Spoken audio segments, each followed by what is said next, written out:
Magandang gabi lahat. Good evening all. I'm Motzie, the creator of the Hainai podcast, and I'm here with my lovely friend and co-host, Edward McKee. Hello. Hey Edward, how are you? How's it going, Motzie? It's going. It's going, yeah, that's our weekend. Yeah, that's pretty much just the state of things. It's going. It sure is. But we try to stay positive, right? Mm-hmm. We find enjoyable things to occupy ourselves with, which includes fun little spooky horror podcasts. Yeah. Because if we can't face the horrors in real life, we can certainly face the horrors in fiction. Hell yeah, especially the monsters of fiction. Exactly. So just to intro us off, welcome to the Hainai B-Sides, where we chat about Hainai episodes, characters, inspirations, and Filipino folklore, culture, mythology, and monsters, and of course, the wonders of Toronto. Mm-hmm. And today we are actually going to be talking about some Filipino folklore stuff, because it's on the brain. It's really on the brain right now. As you are listening, we are actually, or I'm actually about to release a novella that compiles a bunch of the Hainai episodes Remind Me to Tell You Later. For those of you who don't know, Remind Me to Tell You Later is a type of episode in Hainai, a bonus episode or like a background episode, where Mary talks about her experiences with the supernatural in the Philippines. Very often about Filipino monsters, but sometimes about popular urban legends, ghost stories, and creatures that are inspired by different stories in the Philippines. And there are quite a few. And they're very fun. They are incredibly fun. And where can our listeners find these Remind Me to Tell You Later episodes? So they are wherever you find Hainai.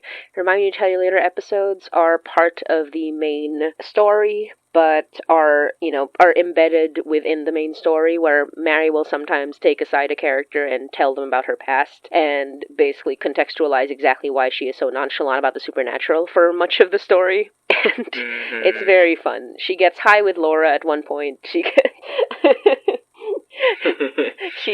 confuses Donner. Yeah, my favorite one being her telling Donner about the time a baby almost killed her. Exactly. She's like, a baby almost murdered me, and Donner's like, what are you talking about? What? What do you mean a baby almost killed you? And it's the first time you hear Donner's voice, too, which is even funnier. It really is. It's very funny. That's his first appearance, like, as a voiced character, is being like, baby murder? Question mark? Baby murder? Question mark? Yeah. It's pretty great. So I'm going to be discussing some of the monsters in Hainai, as well as, like, the other Remind Me to Tell You Later, I say that so badly now, because my mouth just, like, rolls over it, but other Remind Me to Tell You Later episodes, where we cover urban legends as well, and I'm going to, like, contextualize each of them as a precursor to the book that we'll be releasing soon, and I'm very excited about that. I'm extremely excited about it. I can't wait to see this. Yippee! I'm rubbing my little hands together like hee. Yippee! Yes. Okay. So this is going to be a much quicker episode than usual, just because we're not taking any questions for this one, but it's still going to be fun. We're going to be covering quite a few Remind Me to Tell You Later episodes. These are not the same as, like, extensive, like, in-depth episodes, but I'm still going to discuss the monsters that are there, because a lot of people do have an interest in Philippine mythology and Filipino folklore. Myself included. So yeah, like, the first creature that I'm going to be covering is the infamous baby killer, and not a killer of babies, but a baby killer. He is a killer that is a baby. Yeah, it is a baby. A child. So, yeah. What's worse than a murderer? A child. What's worse than a murderer? A child. So, a chanak is a goblin or evil spirit that takes the form of a baby to lure unsuspecting people in the woods or mountains. So, in most stories, it's not actually a baby. It's more of a creature that pretends to be a baby. It cries like one. In some cases, it's interpreted to look like one, but that's not necessarily part of the lore. The original lore, anyway. The lore has shifted over the years, obviously. Because when you say, this thing pretends to be a baby, you're like, it looks like a baby? And, I'm like, I don't know if it looks like a baby. It just but it definitely, throughout all the stories, sounds like one. Because crying is how it lures you in. In the middle of the forest, when you hear a baby crying, you are supposed to avoid that, because that is a chanak trying to eat you. And that's the main, crux of the story. Yeah, here in the United States, we don't necessarily have anything similar, but I do know if you hear a baby crying in the woods, it's probably a mountain lion, so you should probably avoid it regardless. That's good advice. There you go. Don't follow the mountain lion. Exactly, just across the board, if you hear a baby crying in the woods, you probably shouldn't follow it because it's either a mountain lion or a chanak. Exactly. And isn't there also, like, don't mountain lions also sound exactly like a woman screaming? Yeah, they have a weird sound that kind of sounds like a baby crying, and then they have another cry that sounds like a woman screaming, and both of them are terrifying. Yeah. Those are fairies, man. Those are horrific creatures. Goblins. Yeah. They are. It's very scary, actually. I'm very lucky that I haven't heard one near the house I live in. Yeah, I love They're animals around. that make you question everything, your reality. Yeah, the world is full of them. Yeah, like the mountain lion and the raven, just like making you question everything about your life Exactly. because they sound too human. But yeah, what's interesting is I don't know that we have an animal that is similar. Like, I don't know that we have an animal that would explain the baby crying noises. I do know, however, what may be the origin of this story, and it's kind of dark. I mean, it's dark now, it wasn't dark then. Because back in the day, in pre-colonial times, abortion was pretty common, but it wasn't, like, considered particularly taboo. However, another common practice was just straight-up infanticide. So, I mean, this is common across, like, a lot of cultures. Like, obviously, Greek mythology has a lot of, like, abandoned babies. Like, this is just a thing that used to happen. When you couldn't feed another mouth, you would abandon a baby, right? Like, that's a thing that still happens to this day. And the idea was that if you hurt a baby in the woods, obviously the story is the chanak, but if we're being real, it's probably like an actual baby in the woods and you're just supposed to let it die. And that was like, that's a dark way of putting it, but that's probably like what it was actually based on. Because I can't think of an animal that I know of in the Philippines that sounds like a baby crying. So it was probably just very common to leave a baby in the mountains, and that was like a thing that they did. So just avoiding that was like part of the practice. But more interestingly, actually, there's another thing in ancient pre-colonial times where there's a creature called the patyanak, which is a patyanak? Yeah, so it's like chanak, but like patyanak. Patyanak. Yeah, what's interesting about that is that the patyanak is not described as a creature that, it like pretends to be a baby, but it's a creature or a thing or a spirit that will cause a miscarriage or a failed birth. Interesting. Yeah, so one of the stories is that when a woman is giving birth, the men outside will strip naked and make very loud noises and bang their weapons against, like, their shields to scare away what they call a patyanak.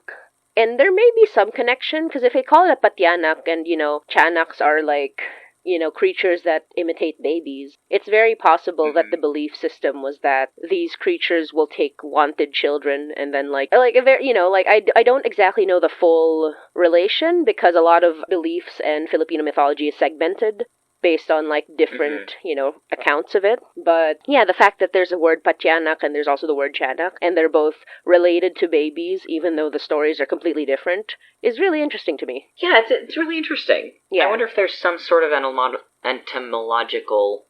I can't speak. I wonder if there's some sort of connection between them. Yeah, I think so. I mean, they're both, baby related, and maybe... Yeah. I don't know, because, like, obviously the stories aren't quite the same. But maybe there is a relation, because these days, the common belief is that a chanak is, like, the result of an aborted baby because of, like, Catholicism or whatever, but it wouldn't make sense in the society that had no problems with abortion back in the day, so it does make a little sense that maybe a patyanak is, like, causing birth to fail, such that maybe that's how these creatures, like, are able to copy babies. Like the same way a fairy can replace a child, and, like, that was, like, a whole thing in, like, European folklore. Yeah. I think that, similarly, if a patyanak is able to make a birth fail, that maybe it's the same method by which they can copy a baby's crying, right? Yeah, that makes total sense to me. And I don't know the specifics, but it makes kind of a logical sense. Yeah, it totally makes sense. Yeah. The only other thing I can think of is that maybe within the different tellings and retellings of these stories, they just become, like, they start as one thing and then become two completely different things over the course of time. Yeah, absolutely. And yeah, these stories keep changing depending on who tells them, so there's not exactly rigidity to it, but we do see a lot of, like, relating and, like, related topics, and the related topic in this case is baby. Is horrible monster baby. Horrible monster babies. We'd love to see it. Yeah. But yeah, in a lot of stories, they're just goblins that pretend to be babies. They're not actually babies. Yeah. And in other stories, they are, like, literally aborted babies. And that's Catholicism for you. Yep. Sounds about right. Yeah. And in the story, yeah, like, what's fun is that even though Mary knows for a fact that she should not go check on the baby, it's her savior complex now. her need, she, ever since the beginning, she's always wanted to help people, and she can't stop herself from helping people. So, even though she knows that it could just be a trick, the smallest possibility that it's an actual baby sends her into the forest anyway, because she's like, what if it needs my help? And so that's what gets her into trouble. Exactly. Honestly, I can't say I wouldn't have done the same thing, so on that front, at least, Mari and I are in common. Have that in common. Exactly. It's just, unfortunately, I don't know how to handle a Chanak, so I probably wouldn't have survived the same way she did. Yeah, so what's fun about this story is that Mary does handle the Chanak by turning her shirt inside out, which is a common theme across, like, how to survive weird, creepy, supernatural things in the Philippines, but in this case, it is for her to... So when you turn your shirt inside out, it's because you're lost in the forest. And if you are lost, the way to find your way back is to turn your shirt inside out. Because the idea is that any sort of creature, and it's never specific which one, there are a lot of them that do this, but any of the creatures may be misleading you, and and basically, like, they're trying to get you lost. So turning your shirt inside out sort of, like, undoes or dispels whatever, like, trick they're playing on you. Interesting. Yeah. I don't actually know the origin of that one. I just know it as a thing that, parents tell you. Like, everyone tells you, like, if you get lost in the forest, turn your shirt inside out. But I don't actually know what the origin is for this. That's really interesting, though. Yeah. And in this case, she also just does it and makes the Chanak laugh, which is not necessarily specific to any sort of story, but, I wanted to get the turning the shirt inside out part in it, and because the Chanak is meant to be, like, a baby thing, I like the idea that it would react like a baby. Yeah, absolutely. It found that shit hilarious, and Mary was like, okay, and bye. It worked. And I really liked that conclusion there, because I don't remember where I read this. I don't remember where I heard this from, but I did hear that there are a couple of different stories where you can turn a fairy away by turning your clothes inside out. Like, you can just repel the fairies by turning your clothes to show the seams. Yeah. Weirdly enough, it makes sense, just in that way of, like, there's something unusual and supernatural happening here, so you want to make something about yourself unusual and strange to try and counteract whatever it is that's happening. Exactly. And I do think we probably got it, or, like, some sort of sharing happened of that mythology, that, like, idea of turning the clothes around, because obviously the Philippines was, like, colonized by Spain, so maybe the same fairy stories kind of, like, came over and was adopted into the lore. It's entirely possible. I don't know. I would have to do more research about it. But yeah, and I would too. Very underrated creature that was in the same episode was the capre. So the capre was just there. He was just hanging out. So you probably don't even remember him. But basically, Mary ended up under a tree, and there was this great big giant thing in that tree smoking a big cigar. Oh, that's right. I remember that. Yeah, and she just was like, oh, hi, and it's just looking at her, like, puffing on its big cigar. Because similarly, a capra is another creature where you can encounter it in the forest, and the general consensus is that if you leave it alone or show it respect, it'll just leave you alone. Mm-hmm. Smart. I haven't done as much research about the capre, but if I remember correctly, some stories, either the capre will kidnap a woman, that's one of the stories, it might kidnap a woman, but another idea is that if you treat it well, it'll treat you well, it might give you blessings, if it likes you. Interesting. So it's one of those creatures that's, like, semi-benevolent with a little bit of danger, so it's not, like, outright malevolent or flesh-eating like a lot of the other creatures. It's just, like, leave me the fuck. Like, it's just a guy sitting in a tree smoking. He's like a big, hairy guy. I love that. It's just an uncle. That's just an uncle in the tree. I love that a lot. Yeah. And yeah, like, basically it's just like, it's kind of creepy because it's big. Like, it's a giant. It's a hairy giant, and it could very well hurt you if you offend it. Mm-hmm. But if you don't offend it, it's just chilling. It's just smoking its thing. It's whatever. I love that. I could chill with one. Yeah, exactly. You could just chill with one, and Mary was just like, hello, sir. Goodbye, sir. And it just looked at her like, alright. Okay. Kid lost in the woods, no big deal. Just left her alone. Yeah. I think sometimes capres are one of the creatures that will make you lost in the woods, just for funsies, but I like, it always, obviously all the stories get mixed together, yeah. So I don't know if that's the case or not, or if it's just like, you know, a mixture of the different stories, but certainly it is one of the creatures you will commonly encounter in the trees, so if it might be making you lost, but for the most part it's just characterized as not really caring all that much, yeah. Unless you offend it. They're just doing their own thing. You leave them alone, they'll leave you alone.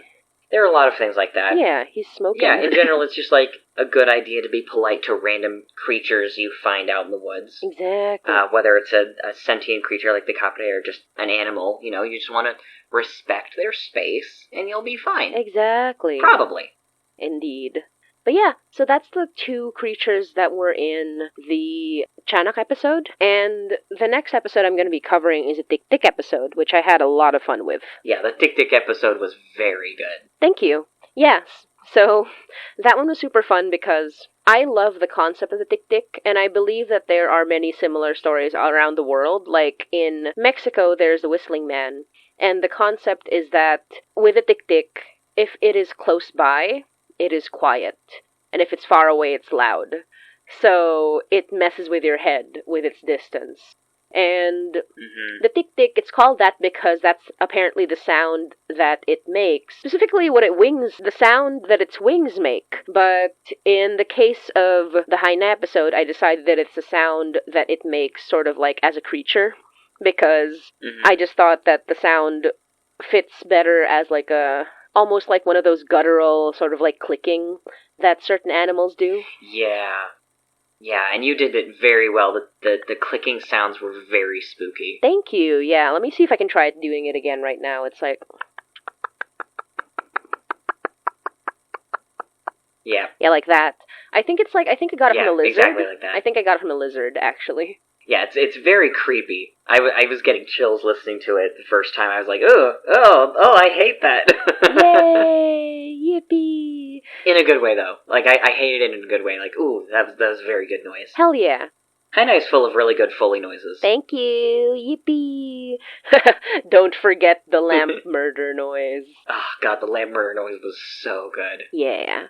But yeah, so the Tik-Tik actually is interesting because it's very similar to a manananggal and an aswang, where it is a viscera sucker, you know, like it looks for pregnant women to eat their babies and or small animals and children.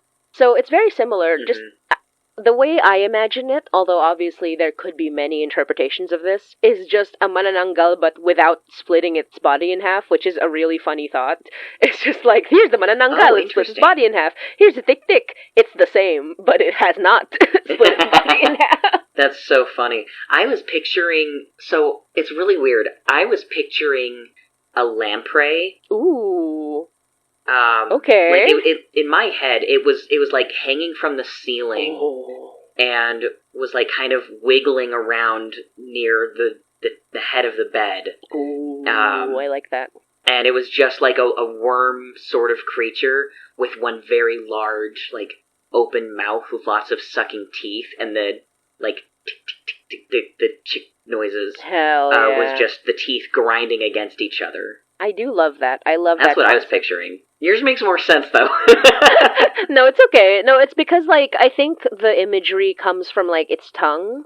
So I remember, like, describing the worm thing that comes down from the ceiling. But that's actually, like, because all of those creatures, so the manananggal, the Tik-Tik, and the aswang, all have a proboscis-like tongue. So it's like a straw tongue. A proboscis is like what the butterfly has. So imagine like a tongue that is very, very long, and you can suck viscera through it. So they're all called viscera suckers, quote unquote. Interesting. So it's a straw for a tongue. Yes.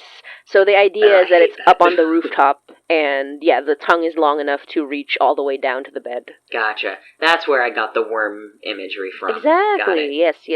And what's really fun is there is a separate creature with the exact same folklore, but it's called the wak-wak. So, here's the tik-tik and the wak-wak. Yeah, the tik-tik and the wak-wak. What's funny is that the tik-tik, obviously, as I mentioned, is like more bat-like, more like the aswang. The wak-wak is pretty much exactly the same, except it looks more like a bird. So, interesting. They both have the same... Their flap, like the sound of them is louder when they're far away and, quieter when they're nearby. But the wak-wak specifically is... Oh, I'm so sorry. Oh my god, no. Oh my god, I'm getting them confused. Okay, correction. There's the tik-tik, there's the wak-wak, and there's the ek-ek. Oh my god, there's 3 of them. There's 3 of them. Tik-tik, wak-wak, and ek-ek. So the tik-tik... Oh, that's great. ...is, actually, I don't even think the tik-tik is necessarily winged. Oh god, I'm mixing up all of my creatures. But the tik-tik and the wak-wak are, from what I remember, very similar. The ek-ek is the bird creature. The bird creature that eats people. That's what I remember the ek-ek. Okay. But all 3 of them have that sound thing that they do. I love it. And it's very funny that there are 3 of them. That's so funny. Yeah. Tik-tik, wak-wak, ek-ek. That's all of them. Tik-tik, wak-wak, ek-ek. Actually, yeah, tik-tik are actually just more similar to the aswang. I don't even think they necessarily have wings. I think I just mixed up the tik-tik, the wak-wak. But to be fair, a lot of people do. And, the folklore is kinda loosey-goosey. Yeah, you're gonna know what you're talking about regardless. Yeah. And also, this is an adaptation of Filipino folklore into a fictional podcast that takes place in Toronto. I think you're allowed to take some liberties. I think so. But yeah, and the other creature, so there were actually 2 creatures in the episode, and it's super fun because you think it's one thing, but no, it's actually 2 things. Yeah, I remember the hints throughout the episode. A creature hiding inside of a crate. It was like a jar that was covered. Yes. It was inside something that was covered. Exactly. And I remember when the episode first came out, you were offering a challenge to see if anybody could guess what was inside of it, and I didn't come up with anything, because I couldn't find anything on Google. That's so fair. But yeah, so in this one it's called a sigbin. So a sigbin is kind of like another one of those loosey-goosey stories, but there are certain things about it that are pretty consistent, and one of them is that they're often kept in a jar, like they're housed there, and the other one is that its appearance is that of like a really fucked up dog. So the way it's described is that it has a gigantic tail like a whip, and it walks with its head between its legs. Oh. Yeah. So the way people have drawn it is often either fucked up dog or fucked up kangaroo. Yeah. Interesting. Yeah, so they all have very interesting, but yeah, basically, the big thing is that it has a big tail, and it looks between its legs, and that's, really creepy. But the other part of the mythology for the sigbin is that because it's kept in a jar, or it's kept in a jar because it is usually owned by rich families, which is an interesting, detail. I don't know where that comes from, but it's something that I've heard over the years. Apparently... That's really interesting. The sigbin is like an attack dog, but in some stories it only comes out during Holy Week. I don't know why. But Holy Week is a very common, fucked up stuff happens in the Philippines during Holy Week because of the couple of days where Jesus is dead. So... Yeah. So the idea is, during Holy Week, the sigbin comes out and gets to eat whatever it wants. Children, animals, etc., etc. So I didn't quite do the Holy Week bit, but I did do the part where it's owned by a rich person. It has a time limit, because the Holy Week thing is a time limit. It will, if it doesn't finish its business within, a certain time frame, it's gone, it's done. Either it goes back into the jar or it dies. It depends on the story. And, yeah, so in this case, the sigbin is sent to kill Nia, the daughter of, or the granddaughter of the woman who owned the house, because the... Don of that the big rich guy of that area wanted her house and wanted the control of the entire area, but he knew that Nia's grandmother was like completely out of his reach, out of his purview, and he wanted the house. He really wanted the house. But the fact that Nia survived the night meant that he could not get the house. And so he was really big mad about it. So those are the two creatures. That was a good episode, too. The Tik-Tik was there not because of the Dawn, but because Nia was having a baby. And she was not fully aware until the Tik-Tik was attacking, and she's like, oh, I'm pregnant, I guess. Yeah. What a way to find out you're pregnant. Exactly. Right? She's like, I wonder why this creature that eats fetuses is going after me so hard. Oh, oops. Oh, whoops. Whoopsie. But yeah. So, that's Tik-Tik and the Sigbin. And then the next couple of creatures aren't even really creatures, they're just ghosts, actually. So that's pretty fun. Oh, very brief we love a good honorable episode. mention, because I did not include the Batibat story, so I'm looking at the book that we're going to be publishing soon, and I'm very excited about it. But one of the stories that's not included there is the Batibat story. And the reason for this is because even though I wrote the outline for the Batibat story, it was actually Reg who had written the story. So it was the only episode of Hainai that I did not write, was the Batibat story. Oh, gotcha. Yeah, so just to quickly touch on that, the Batibat is another creature that's super interesting. The Batibat story is basically just a thing where Mary goes with her nanay to help out with figuring out what was wrong with the house, and they realize it's because there's a Batibat in the house. And the Batibat is basically, it's a mix of two, well, not a mix, because the Batibat is interesting because it's kind of overlaps with another creature. But the concept is that the Batibat is a creature who lives in the wood in trees. Like, it's a spirit that lives in trees, and when you cut down the tree and then build your home, the Batibat will haunt the wood that is in your home. That's the first half. The second half actually overlaps with another creature. So, there's a creature called the Bangungot, which means nightmare. We've actually used that title in Hainai. Yeah, we used it in the Nightmare episode. But basically, a Bangungot is a creature that it's kind of attached to this interesting phenomenon where certain people just die in their sleep for seemingly no reason. And interesting. People have tried to figure out why this happens, but the closest thing they can get to is like some sort of congenital heart defect.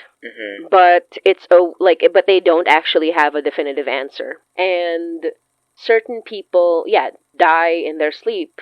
And it was attached to a creature called the Bangungot, which is the nightmare, which is basically imagined to be this gigantic, well, not gigantic, it's like human-sized, but it's very big. So, like, a big human, usually considered to be, like, very fat, or, like, very heavy, essentially. A very heavy human shape that sits on your chest and suffocates you to death while you're asleep. Fun. Yeah. So, the Bangungot and the Batibat, so as I mentioned, that's a Bangungot. The Batibat does the same thing, except there's the added layer of the Batibat being a spirit from the forest. Interesting, okay. So, but those creatures are technically the same. Yeah, it kind of sounds like a Filipino version of, like, a wood nymph or something to that nature. Exactly.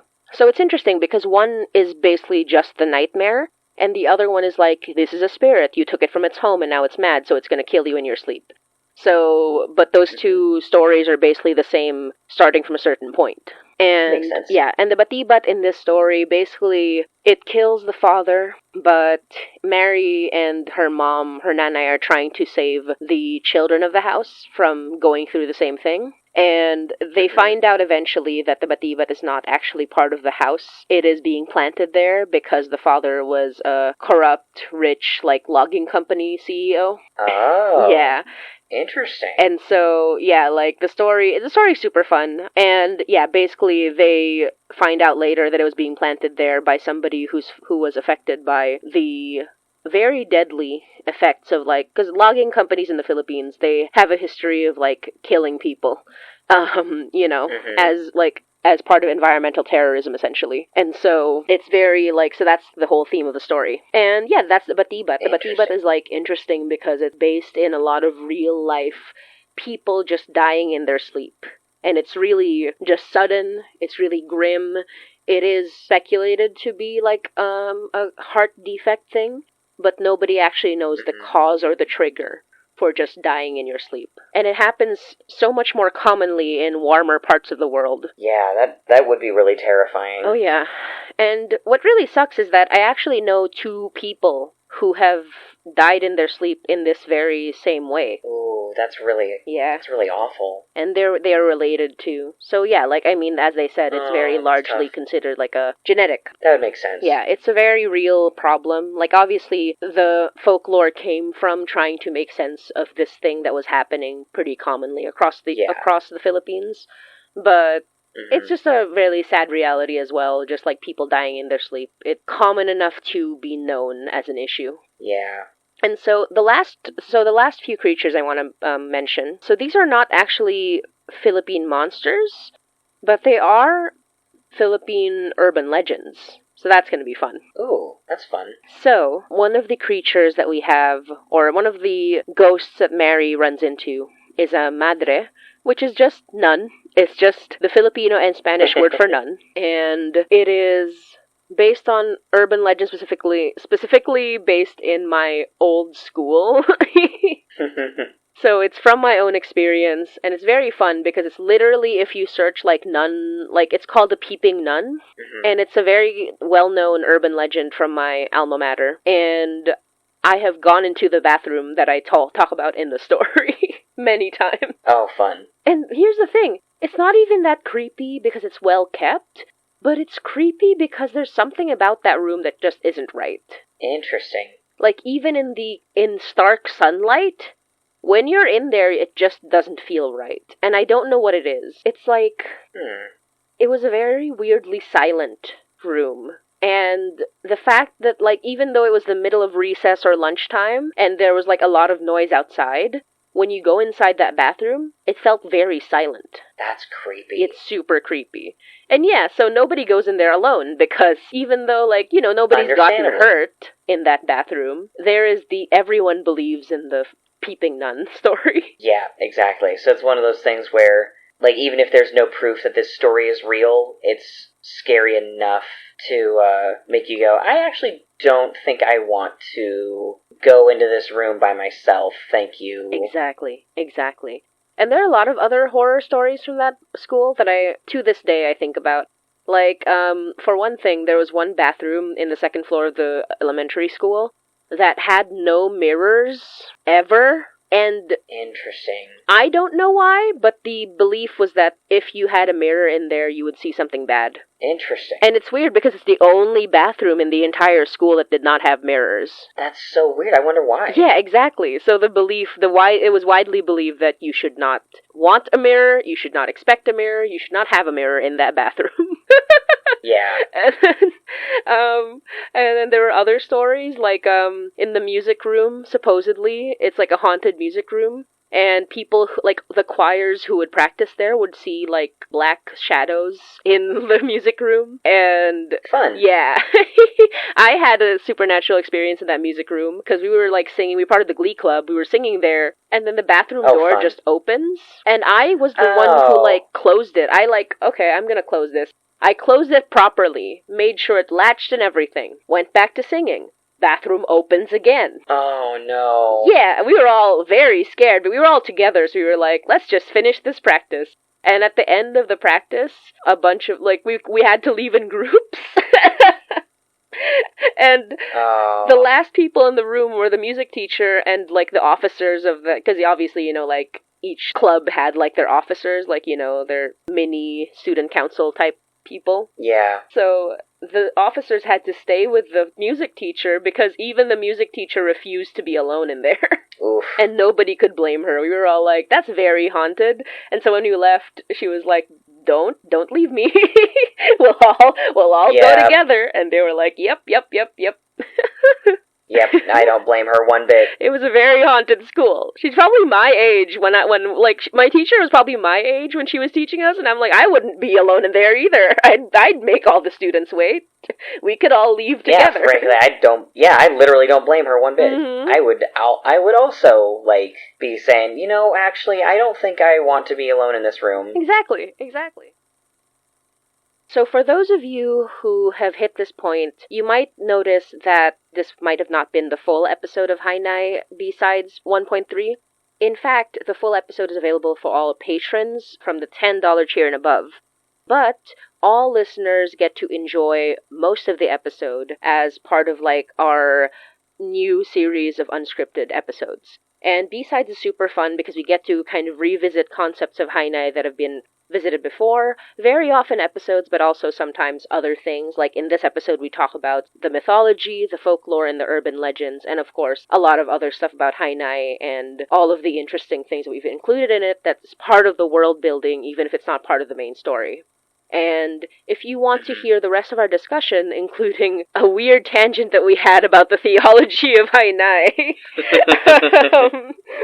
please do subscribe to our Patreon at the $10 tier. I promise it's a really super fun discussion that should have been a 5-minute conclusion but ended up exploding. So just a little bit.